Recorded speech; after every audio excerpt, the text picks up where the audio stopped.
What's up, world? This your boy Tommy Mav, and shoot, I had to come and just kind of drop my knowledge on this whole situation with The Last Dance. It's like, okay, I'm gonna be just as straightforward and honest as I can be on this subject. This stuff is so cringe a lot of the time that I can't even put it in words. The cringe that I feel for a lot of these Michael Jordan fans. It's like they don't realize that this documentary means nothing to anybody who isn't already a Michael Jordan fan, right? I tried to watch like a couple of hours of it. I didn't end up finishing it. It is so cringe, man. It's like I have never seen a documentary in which every part of the documentary either goes to bigging up the person or explaining away something bad he did. Those are the two things that this documentary does. It either explains away something bad he did or tells you how great he is. And it's like, okay, so I'm watching this documentary and I'm seeing things that are obviously so twisted that they don't even make any sense.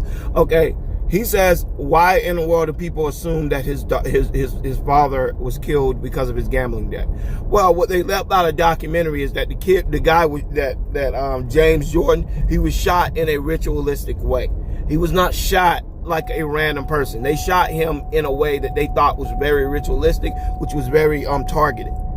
Okay, it did not seem like they randomly chose James Jordan. Now, do I think it was because of gambling debts? No, but I'm more of a conspiracy theory, conspiracy, which I don't even like using that word, but it's the only apt word because it is a conspiracy. It has not been proven, but I think it had more to do with him joining an elite group of people, and through these elite group of people, once you hit a certain stress threshold, in order to go into that lifestyle, in order to ascend to that height, you have to make a great sacrifice. And I think that's what the whole situation with James Jordan was. But like I said, you can go do your own research on that. I am not in there to make any assertions about it. All I do know is the person, from what I've read or from what I've gathered, the person does not choose who dies, right? It is completely random. Like the person it is completely random. You have a bunch of people that they know that you care about, and you agree to sacrifice one of them.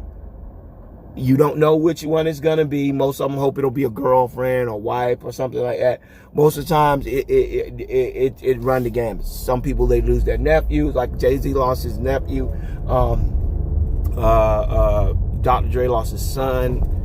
Or was that Timbaland? I can't remember, but they always lose someone really close to them in some weird accident. Go do your research. This happens with all of the upper echelon. I'm talking about the people who are the elite in their industries and in their occupations. You will always see that.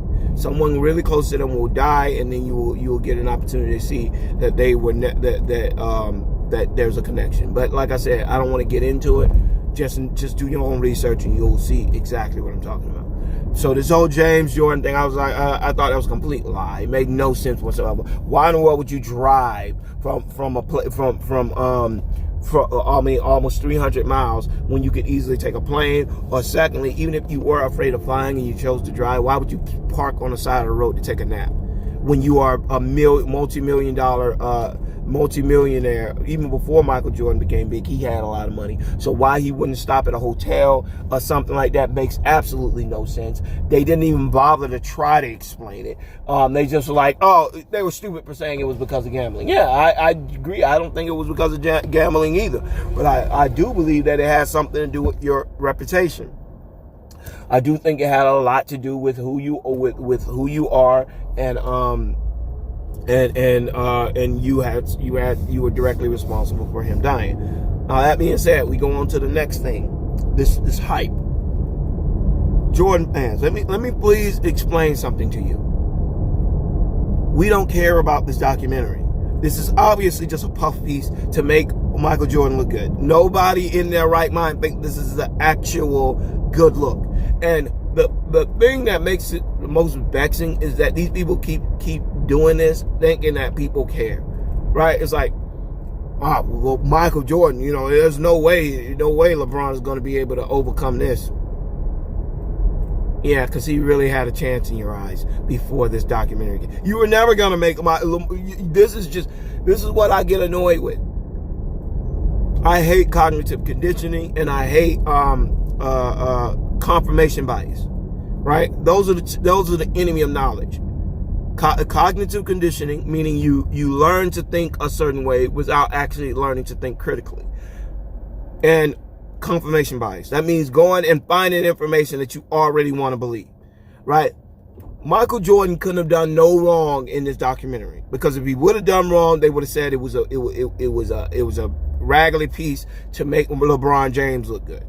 If it's good, they're just gonna say it's just telling the truth.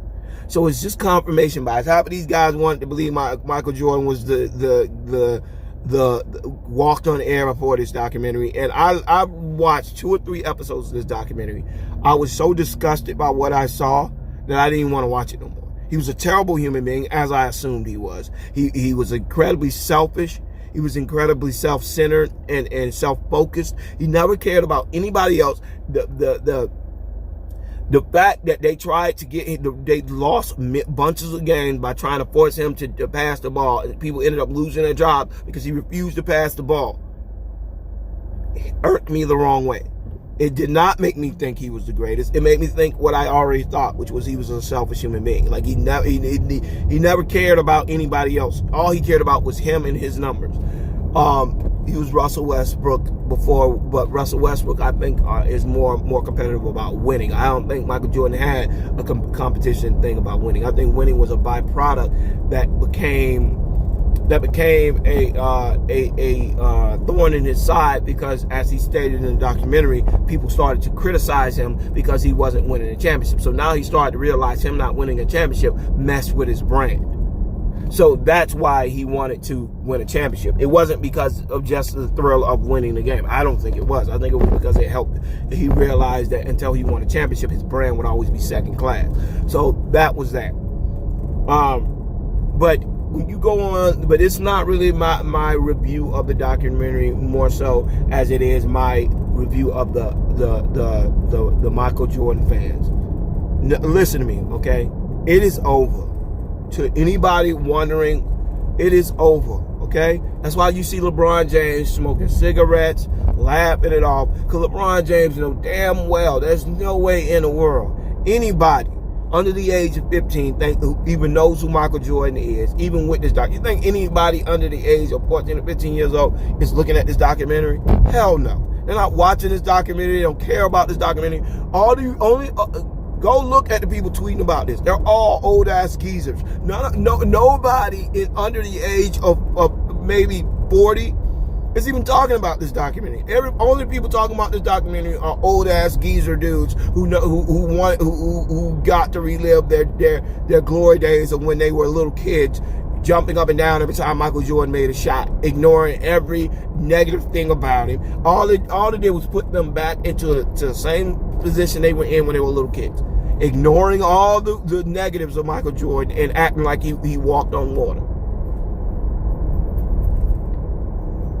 It is mind-numbingly stupid to me how these people can come to the conclusion that they come, it's over for LeBron James. Yeah, the 15-year-old and the 15-year-old with his jersey in freaking California or all over, in Japan. Yeah, they're gonna believe Michael Jordan is better than LeBron James now because they put out some crappy documentary where they just basically kissed his ass for 10 hours.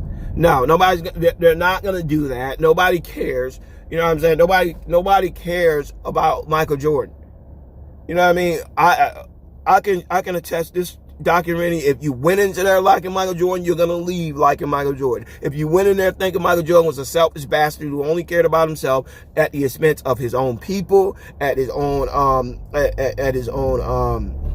expense of his people, his family, everything around him. That man was a just terribly unloyal. I mean, find somebody on his team who actually thought he was a good guy.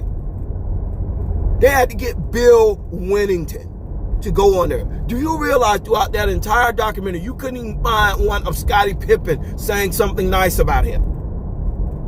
Scottie Pippen wouldn't say anything nice about him, because if I'm Scottie Pippen, I would be as well. Because Scottie Pippen was as pivotal to those championships as he was. You saw what happened when Scottie Pippen was out. He was begging for Scottie Pippen to come back because he couldn't do crap. He wouldn't have won a championship without Scottie Pippen, but people love to point out that Scottie Pippen didn't win the championship without him. Well, Scottie Pippen almost won a championship without him. He went further than Jordan went without him, but that doesn't matter, right? Then they lost Horace Grant. When they lost Horace Grant, Scottie Pippen couldn't do anything. So yes, he asked Michael Jordan to come back because Jerry Krause was an idiot and wouldn't pay Horace Grant, so Horace Grant went to the Orlando Magic, and now Scottie Pippen was by himself. So Scottie Pippen was clearly, and even then, it's not like they were super terrible. They just were a below average team. You know what I'm saying? And Scottie Pippen was in the MVP chase the year that Michael Jordan was gone. So of course, people say, well, you know, if you look at it, Scottie Pippen, you know, Scottie kind of gave up on it. Kiss my ass. In the way in the world that, and the fact that Michael Jordan said, this is what really burned me. Michael Jordan says, well, if you look at the, you know, I mean, I think if Scottie look back on it, he would regret it. He knows better than that. I'm like, this shows the type of scumbag he is. This is the same guy who on multiple occasions, when Phil Jackson called plays that were not set up for him, he went and threatened people to give him the ball, to disregard what Phil Jackson said. Yet you got the gall to come on here and criticize Scottie Pippen. And Scottie Pippen, like I said, anybody who did not know, just, you know what I'm saying, full disclosure, Scottie Pippen was my favorite player growing up, okay? Scottie Pippen, and that's why I like LeBron. Scottie Pippen and LeBron have almost identical games to me. Except LeBron is obviously way more powerful than Scottie Pippen ever was. His body, LeBron is way bigger. But as far as the way that they played the game, they played the game the right way. They always involved their teammates. They would sacrifice their game for the sake of winning.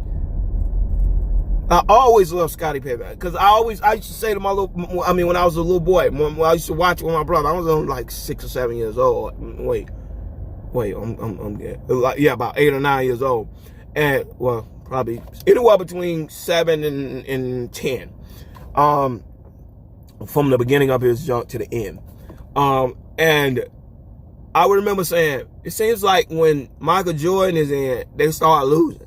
Then they'll put him on the bench, and then they'll put Pippen in. Well, at the end I said 33. They put 33 in, and it seems like they start winning.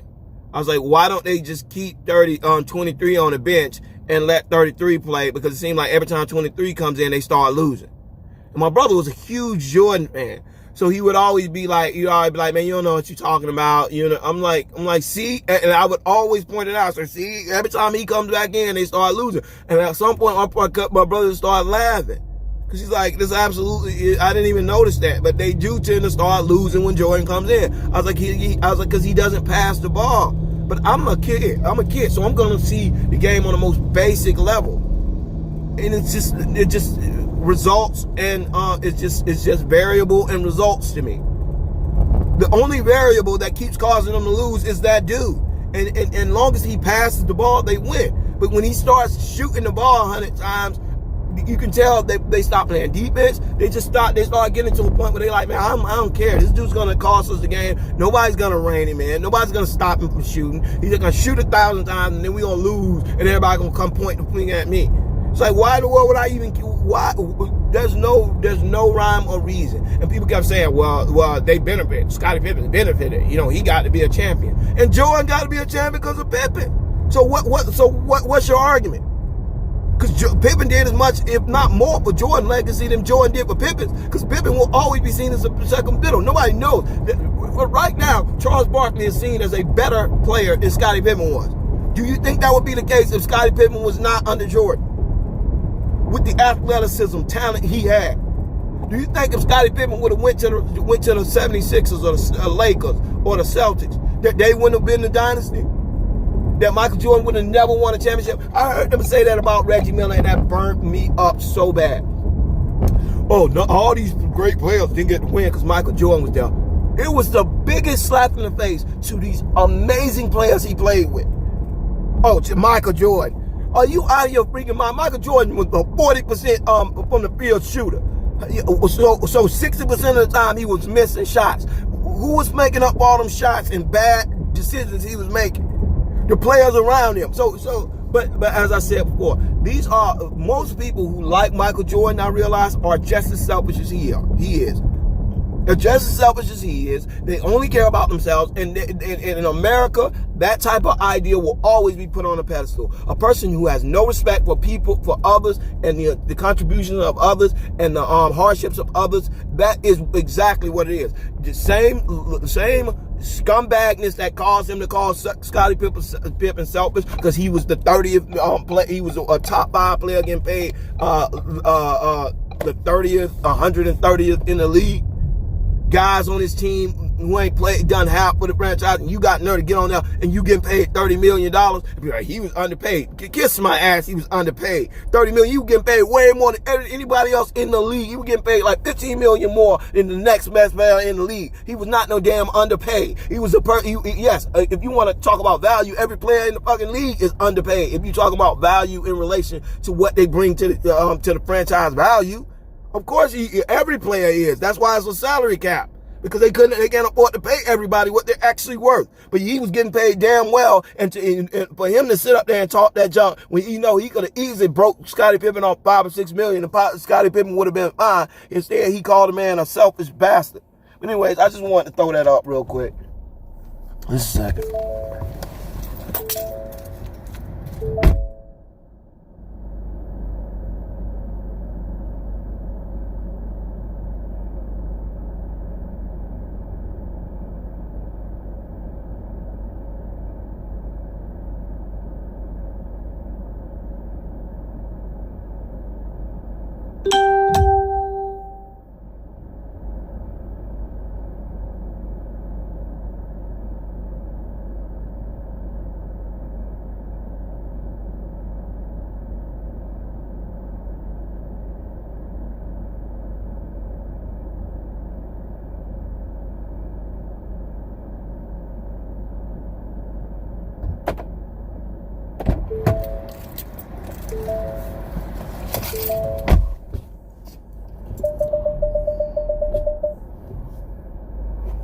Yeah, sorry, as time permitted, I had to do what I had to do, but yes. Anyways, I just want to pop in and drop that off, because at this point, I cannot fathom how anybody can watch that documentary and leave with a better opinion of Jordan than they had before he left.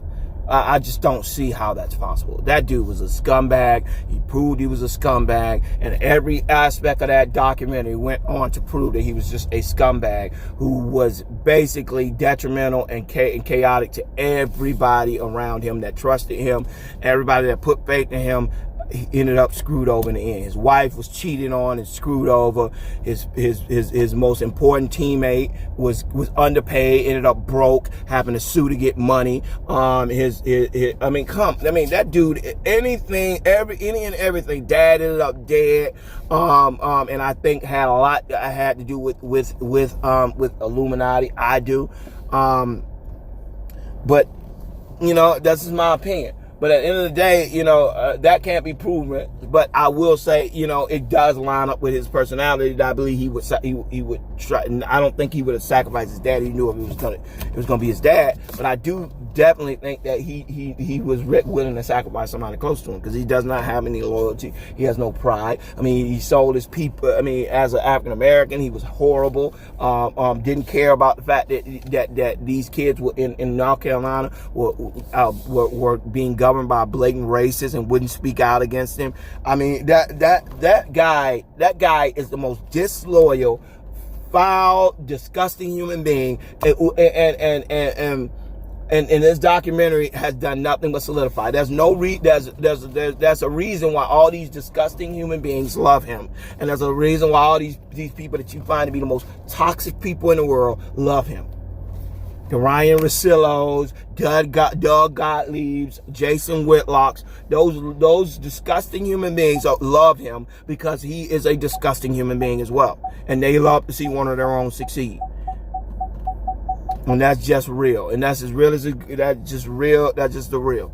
Anyways, I just wanted to comment on that. Please let me know what you think. If you believe the same thing, if you are if you understand what I'm talking about, please hit me up. Let me know. And comment on this comment section. We can talk about it. All right, y'all. Peace.